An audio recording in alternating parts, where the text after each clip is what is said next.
Noodles রান্না করার জন্য আমি এখানে 3 প্যাকেট ম্যাগি নুডলস এবং 3টি ডিম নিয়েছি। প্রথমে আমি চুলার উপর একটি পাত্রে পানি বসিয়ে দিব। ওয়েট করব পানিটা ভালোভাবে গরম হওয়া পর্যন্ত। আপনারা দেখতে পাচ্ছেন এই সময় পানিটা কিন্তু খুবই ভালোভাবে গরম হয়ে গেছে। এখন আমি নুডলসগুলো দিয়ে দিব, আর এই নুডলসগুলো আমি একটু ভেঙে নিয়েছি। আপনারা দেখতে পাচ্ছেন এই সময় নুডলসগুলো প্রায় 80% মতো কুক হয়ে গেছে। এখন আমি একটা জালিতে নুডলসগুলো ঢেলে পানি ঝরিয়ে নেব। এখন আমি চুলার উপর একটি কড়াই বসিয়ে দিচ্ছি। তারপর চুলাটি অন করে চুলার আঁচ মিডিয়ামে রাখবো। দিয়ে দিচ্ছি সয়াবিন তেল 1/4 কাপ। দিয়ে দিচ্ছি মরিচ 5টি, আর এই কাঁচা মরিচগুলোকে আমি মাঝ বরাবর কেটে নিয়েছি। দিয়ে দিচ্ছি পেঁয়াজ কুচি 1/3 কাপ। এখন আমি এই সব উপকরণসমূহকে খুবই ভালোভাবে নেড়ে দিয়ে দিব মটরশুঁটি 1/4 কাপ। এখন আমি এই সব উপকরণসমূহকে খুবই ভালোভাবে ফ্রাই করে নিব। ফ্রাই করার এক পর্যায়ে আপনারা দেখতে পাচ্ছেন এই সময় পেঁয়াজগুলো প্রায় অনেকটা ভাজা হয়েছে এবং মটরশুঁটিও প্রায় 60% মতো কুক হয়ে গেছে। এখন আমি দিয়ে দিব টমেটো কুচি 1/4 কাপ, সাথে দিয়ে দিচ্ছি লবণ খুবই সামান্য পরিমাণে। আর এ সময় লবণ দেওয়ার কারণে টমেটো থেকে পানি বের হবে আর টমেটোটা খুব তাড়াতাড়ি ফ্রাই হয়ে যাবে। আর টমেটো কুচি এভাবে তেলের মধ্যে ভেজে নেওয়ার কারণে রান্নার পর লুচটাতে খুবই সুন্দর একটা কালার আসবে এবং লুচটা দেখতেও অনেক ভালো লাগবে এবং খেতেও অনেক ভালো লাগবে।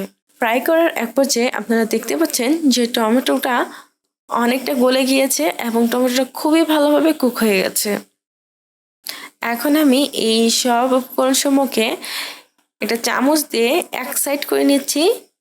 তারপর কড়াইয়ে থাকা অবশিষ্ট তেলে দিয়ে দিচ্ছি ডিম 2টি, সাথে দিয়ে দিচ্ছি লবণ পরিমাণ মতো।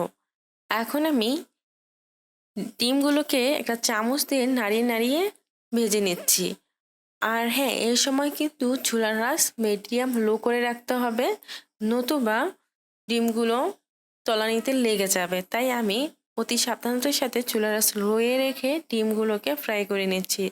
ডিমগুলো যখন এইরকম ফ্রাই হয়ে যাবে তখন দিয়ে দিব নুডলস দিয়ে এখন আমি এই সব উপকরণসমূহকে খুবই ভালোভাবে নেড়ে দিয়ে দিব নুডলসের সাথে থাকা সেই মশলাগুলো দিয়ে এই নুডলসগুলোকে খুবই ভালোভাবে নাড়িয়ে দিতে হবে, যাতে মশলাগুলো খুবই ভালোভাবে নুডলসের সাথে লেগে যায়। সবগুলো নুডলসের সাথে যেন খুবই ভালোভাবে লেগে যায়।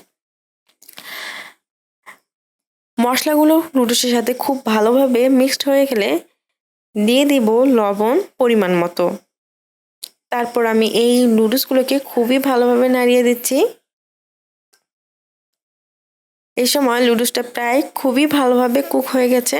এখন আমি চুলাটি অফ করে দেব। তৈরি হয়ে গেছে খুবই মজাদার ম্যাগি নুডলস। প্রিয় দর্শক, এই ছিল আমাদের আজকের রেসিপি। মাদার কুকিং চ্যানেলের আরও এক্সাইটিং রেসিপি নিয়ে আপনাদের সামনে আবার উপস্থিত হব। ভিউয়ার্স, আপনাদের সকলকে অনেক অনেক ধন্যবাদ জানাচ্ছি পুরোটা সময় আমাদের সাথে থাকার জন্য।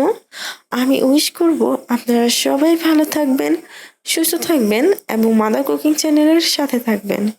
এই চ্যানেলে নতুন হয়ে থাকলে চ্যানেলটি সাবস্ক্রাইব করুন এবং ভালো লাগলে লাইক, কমেন্ট ও শেয়ার করুন। ধন্যবাদ।